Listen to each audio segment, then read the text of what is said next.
The Egyptian presidency says the meeting was constructive. Cairo receives around $1.3 billion a year in military aid from Washington, D.C. It's seeking more to deal with the insecurity in the Sinai and along its borders with Libya and Gaza. Military aid is the cornerstone of the U.S.-Egyptian relations. It took a big part of the President El Sisi's talks in Washington. America has been aiming to decrease its foreign aid, and that has created some fears in Egypt. So Egypt is very keen to at least keep the aid at its current level, if not increased. Fighting ISIL in Iraq, Syria and Libya is among President Donald Trump's priorities in the Middle East. He wants Egypt more involved, but El Sisi wants a significant change in Washington's policy towards Libya. Egypt supports Libyan military strongman Khalifa Haftar, who opposes the UN-backed government in Tripoli, and it wants more international backing for Haftar's efforts fighting Islamists in Libya's east. There is coordination regarding facing ISIL in the region, particularly in Libya. The situation in Libya is very important to Egypt. I think there are Egyptian efforts to convince Washington into supporting Khalifa Haftar, which would enable him to control matters there. This is the second meeting between El Sisi and Mattis. During his visit to Washington earlier this month, the Egyptian president was keen to visit the Pentagon. There seems to be harmony between Cairo and Washington. James Mattis has become the first Trump official to visit Egypt, indicating that military cooperation could be the main area where the two countries meet. Adel, Mahrouky, CGTN, Cairo. Let's get you more perspective on that. Liling Tan is standing by from New York and Adel Mahrouky is joining us from Cairo. Liling, let's begin with you. What are some of the underlying factors that could have influenced Trump's policy about Libya, and why the distance with international efforts to stabilize the country? Well, now talking about Trump's policy, the question really is what policy? We just heard in his first public comments about the issue that the U.S. has no role in Libya. And he's saying the reason for that is because the U.S. has enough roles right now around the world, and that the focus has been part of a larger approach to fight ISIL terrorists. Now, it is unclear, though, whether Trump's comments to the Italian Prime Minister on Libya refers to a distancing from supporting the UN-backed political process and UN-backed government under Fayez al-Sarraj, or if he means that there will be no active military involvement moving forward. There remains a lot of questions about that. His comments also deviate from what his own ambassador to the United Nations, Nikki Haley, has said on the subject. Just this week, she expressed support for that UN-backed political process, saying she supports a policy of one government and one military for Libya.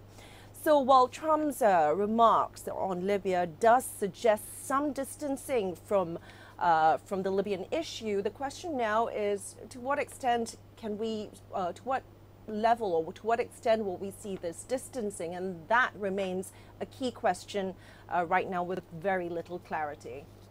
Adel, Egypt appears keen on ending the crisis in Libya.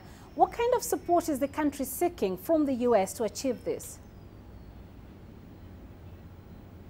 Well, basically what Trump has said has been perceived here in Egypt as a good sign.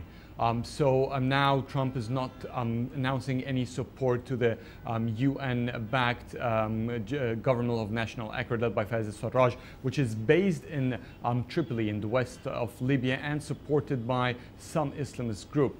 Egypt has been supporting Khalifa Haftar, the eastern leader of the Libyan National Army, and both the current Egyptian administration and Haftar are extremely and clearly anti-Islamic or political Islamic groups in general. So what Trump says about just focusing on fighting ISIL and radical Islamic ideologies in general comes in favor of the Egyptian perspective towards Libya, and it is considered here in Egypt as a step of support, and some have been explaining here, some experts here in Egypt have been saying it's a clear indication that the talks between El Sisi and Trump earlier this month were successful in trying to at least bring Trump a little bit towards the Egyptian perspective on the situation in Libya, and trying to give more support to a unified army under Khalifa Haftar. This has always been the Egyptian stance. Liling, a Trump administration official has been quoted fronting for a division of Libya into 3 states. Is this view likely to gain backing internationally, especially by the UN?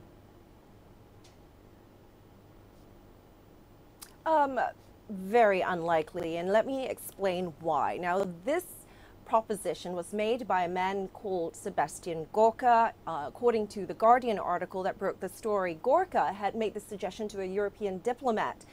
And he did this before President Donald Trump's inauguration. Now, Sebastian Gorka serves on the National Security Advisory, as a member of the National Security Advisory team, but he does not have high security clearance for sensitive information. He has, to a degree, been discredited by members of the press here in the US, and also he's not highly regarded by his peers or other experts on foreign policy.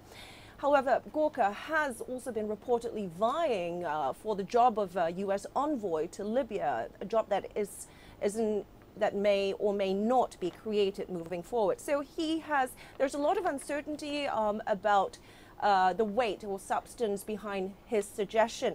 Now, in that article, The Guardian also quoted the European diplomat saying that his solution, Gorka's proposed solution, is the worst solution for Libya. And another expert quoted in that article also said it shows cluelessness about his knowledge on the subject. So while his proposition or his suggestion cannot be discounted, I would take it with a pinch of salt. Right. Adel, is Egypt and the wider region likely to support the splitting up of Libya as a long-term solution? Not at all. It has not been even sort of an indirect statement.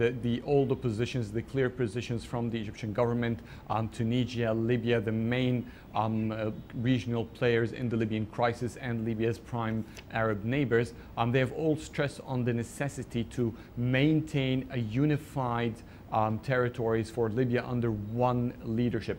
The differences are who will take on this leadership. But for Egypt, for example, they don't want to see any Islamists rising to power. So a division in Libya would mean that the Islamists would have their portion and territories, and therefore they would become slightly more powerful in the region. And this is something Egypt will not accept. On the other hand, you'll find in Tunisia and Algeria will both be finding themselves dealing with different Libyan entities across their borders. So it's very complicated, even in terms of implementation and coordination between the neighboring countries and Libya if the country gets divided. And therefore, the whole process has been only to support unified territories. And so far, no one has seemed from Libya's neighbor to be backing from that idea.